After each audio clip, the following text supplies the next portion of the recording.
Assalamualaikum warahmatullahi wabarakatuh. Perkenalkan, nama saya Novia Dwi Apriani dengan NIM 2722402378 dari kelas 3B Prodi D4 Kebidanan semester 3. Dengan adanya saya di sini, saya akan memberikan penkes kepada Ibu Zakia mengenai gizi Ibu nifas dan suplemen zat besi atau vitamin A.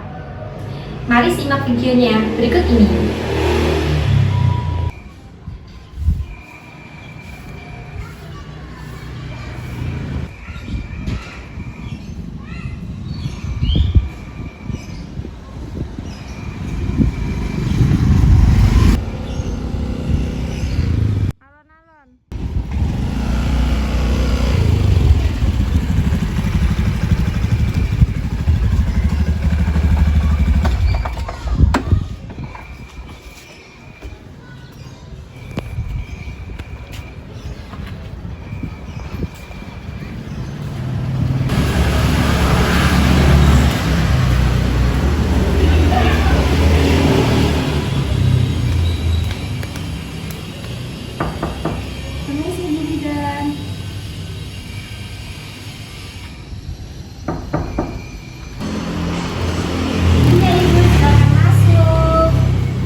Duduk dulu ya Ibu.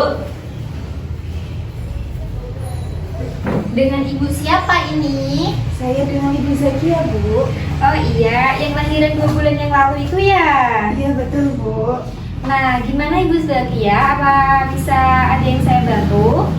Iya, Bu, begini. Ini kan berat badan saya turun ya, Bu, ya. Nah, itu sepertinya mengakibatkan pengeluaran ASI saya tuh sedikit, Bu. Oh iya. Padahal kan ASI itu sangat penting ya, Bu, ya. Terus kalau kata ibu saya tuh harus dikasih makanan-makanan apa gitu, Bu. Cuman tuh saya tuh belum paham, Bu, itu terkait kebenarannya tuh apa benar. Terus saya juga masih minim pengetahuan, Bu. Nah, itu biar bisa melancarkan ASI juga, terus berat badan saya juga bisa naik. Itu bagaimana ya, Bu? Saya harus makan apa supaya gizi saya bisa terpenuhi, Bu? Oke, baik Ibu. Nah, sebelumnya untuk mengetahui diagnosisnya, saya akan melakukan pemeriksaan terlebih dahulu ya Ibu. Iya. Ya, mari Ibu ikut saya.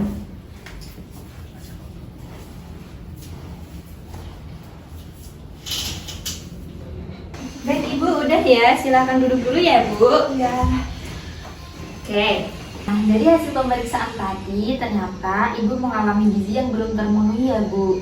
Oleh karena itu, saya akan memberikan penkes tentang gizi Ibu nifas dan suplemen zat besi atau vitamin A ya Ibu. Apakah Ibu bersedia? Iya, bersedia, Bu.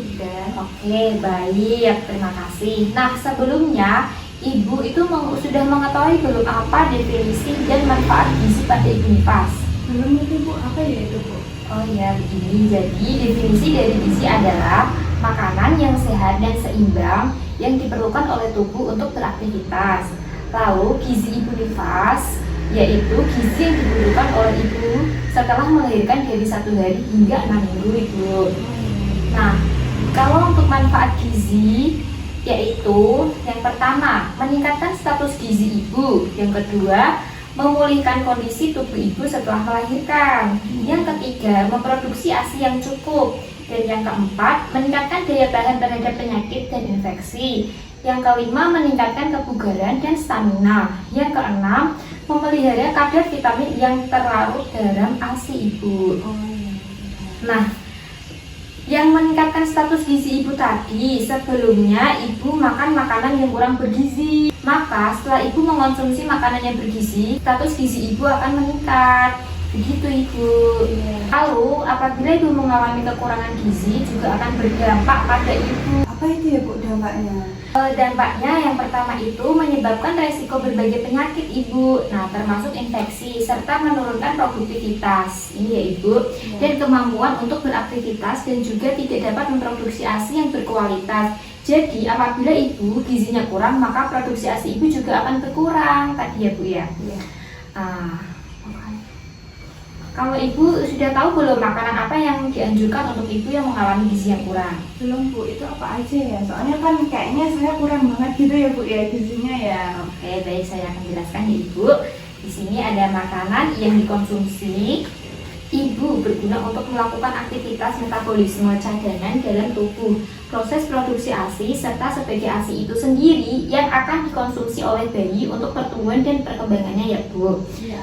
Makanan yang dikonsumsi juga perlu memenuhi syarat susunannya harus seimbang, cukup, dan teratur. Tidak terlalu asin ya Bu, dan tidak terlalu pedas dan tidak terlalu berlemak. Tidak mengandung alkohol juga, glikolin, serta bahan pengawet dan pewarna. Menu makanan seimbang mengandung unsur-unsur seperti sumber tenaga, pembangun, pengatur, dan pelindung ya Ibu.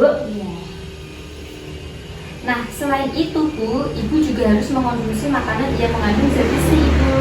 Zat besi itu sel-sel unsur penting yang fokus dalam proses pembentukan sel darah Ibu. Sel darah merah ya. Kalau manfaat untuk suplemen zat besi ini dapat menggantikan kehilangan zat besi lewat darah tubuh untuk pembentukan hemoglobin dan mengembalikan hemoglobin pada nilai normalnya setelah terjadi pendarahan Ibu. Nah, kalau kekurangan zat besi dapat menyebabkan apa? Ibu sudah tahu? Belum Bu, apa ya Bu itu? Itu dapat menyebabkan kekurangan zat besi dalam makanan sehari-hari secara berkelanjutan. Itu dapat menimbulkan anemia gizi atau yang dikenal masyarakat sebagai penyakit kurang darah. Oh iya. Kalau tanda seseorang kekurangan darah itu apa aja ya Bu Bidan? Oke, baik. Tandanya itu seperti wajahnya pucat, lemas, lesu, pusing, penglihatannya sering berkunang-kunang. Nah, gitu Ibu. Nah, kalau sumber zat besi itu ada apa aja sih? Ibu sudah tahu nggak makanan yang mengandung sumber zat besi? Belum Bu, apa aja ya Bu itu? Nah, kalau lauk pauk itu contohnya seperti ini: daging sapi, ayam, hati sapi, ikan bawal, dan udang segar. Kalau zat tepung itu ada tepung, gandum, roti, jagung, dan lain-lain. Jika sayuran itu juga ada bayam, kacang-kacangan, tahu, dan lain-lain juga. Buah-buahan itu ada apel, jambu, pepaya, belimbing, dan lain-lain juga gitu. Nah, selain mengonsumsi zat besi, Ibu juga harus mengonsumsi makanan yang mengandung vitamin A. Apa aja ya Bu itu yang mengandung vitamin A? Kalau yang mengandung vitamin A itu ada banyak. Contohnya itu seperti bayam, daun singkong, pepaya, matang, hati, kuning telur, dan lain-lain. Nah, bayam itu sangat baik ya Ibu, juga mengandung zat besi, juga mengandung vitamin A. Nah, tapi tadi itu vitamin A itu pengertiannya sendiri adalah salah satu zat gizi penting yang larut dalam makanan lemak dan disimpan di dalam hati. Vitamin ini tidak dapat dibuat oleh tubuh sehingga harus dipenuhi dari luar ya Ibu, dan juga merupakan suplementasi yang diberikan pada ibu menyusui sampai selama masa nifas yang bermanfaat untuk ibu dan bayi yang disusuinya. Baik Ibu. Nah, manfaat pada ibu ini, vitamin A ini, yang pertama itu meningkatkan kandungan vitamin A dalam ASI. 2. Bayi lebih kebal dan jarang terserang penyakit infeksi. Yang ketiga, kesehatan ibu cepat pulih setelah melahirkan. Selain sumber vitamin A dari makanan tadi seperti bayam, daun singkong, pepaya matang, hati, kuning telur, dan lain-lain, juga terdapat makanan yang dipercaya mengandung vitamin A itu kapsul vitamin A dosis tinggi Ibu. Nah, terdapat 2 jenis kapsul vitamin A dosis tinggi itu ya Ibu. Apa aja ya Bu itu kapsul dosis tinggi itu? Kapsul dosis tinggi vitamin A itu ada vitamin A merah dan kapsul vitamin A biru Ibu. Nah, bedanya apa sih? Kapsul warna biru itu dosis 100.000 unit untuk bayi usia 6 sampai 11 bulan Ibu. Yang kedua, kapsul warna merah dosis 200.000 unit untuk balita umur 1 sampai 5 tahun Ibu. Nah, kapsul vitamin A warna merah juga diberikan pada ibu nifas Ibu. Oh iya, berarti saya pakai yang warna merah ya Bu ya ini Mas? Iya, dan kapan Ibu akan dikonsumsikan itu? Nah, pemberian kapsul pertama segera setelah melahirkan dan kapsul kedua dengan selang waktu minimal 24 jam. Tidak lebih dari 6 minggu setelah melahirkan ya Ibu. Nah, pemberiannya itu yang pertama kapsul vitamin A 200.000 unit warna merah pada ibu nifas hanya cukup untuk meningkatkan kandungan vitamin A dalam ASI selama 60 hari. Yang kedua, pemberian 2 kedua, kapsul vitamin A 200.000 unit warna merah diharapkan dapat menambah kandungan vitamin A dalam ASI sampai bayi usia 6 bulan. ASI eksklusif 6 bulan ya Ibu. Gitu. Bagaimana bila vitamin A lupa diminum ya Bu ya? Jika dalam 24 jam tidak dapat vitamin A Ibu, maka dapat diberikan saat kunjungan Ibu nifas ya. Nah, kapan sih kunjungan Ibu nifas itu? Yang pertama, saat kunjungan neonatus 1, bayi usia 6 sampai 48 jam. Yang kedua, saat pemberian imunisasi hepatitis B. Nah, yang ketiga, saat kunjungan neonatus 2, yang keempat saat kunjungan neonatus 3. Nah, keuntungan vitamin A bagi anak itu ada yang pertama, mencegah rabun senja pada anak. Yang kedua, meningkatkan gizi anak dalam hormon kebutuhan dan vitamin. Ibu apakah sudah paham? Iya, sudah paham Bu Bunda. Oke, kalau sudah paham, saya ingin bertanya ya Ibu. Nah, pertanyaan saya, apa sih sumber vitamin A? Dari makanan apa saja sih Ibu contohnya? Dari hati ayam, singkong, bayam, terus kuning telur, seperti itu betul tidak ya Bu ya? Oh iya, benar sekali Ibu. Nanti jangan lupa mengonsumsi makanan-makanan seperti itu ya Ibu. Bunda, siap. Oke, sekali lagi, kalau untuk sumber zat besi, apa saja ya Ibu itu makanannya? Ada kacang-kacangan, udang, terus habis itu apa lagi ya Bu tadi? Ada itu daging sapi, Oh, iya. daging ayam, ikan bawal, udang segar, bayam, jagung gitu ya Ibu.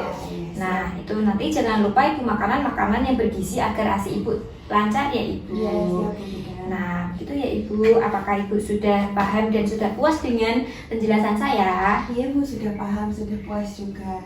Ya Ibu. Baik. Apa ada yang ditanyakan lagi Ibu? Iya Bu, baik, sudah cukup. Ini kayaknya juga udah ngantuk ya. Aduh, iya ya Dek ya. Saya pamit pulang dulu ya Bu. Iya Ibu. Iya, terima kasih kunjungannya ya Ibu. Terima kasih ya Bu. Iya. Hati-hati ya Ibu. Iya.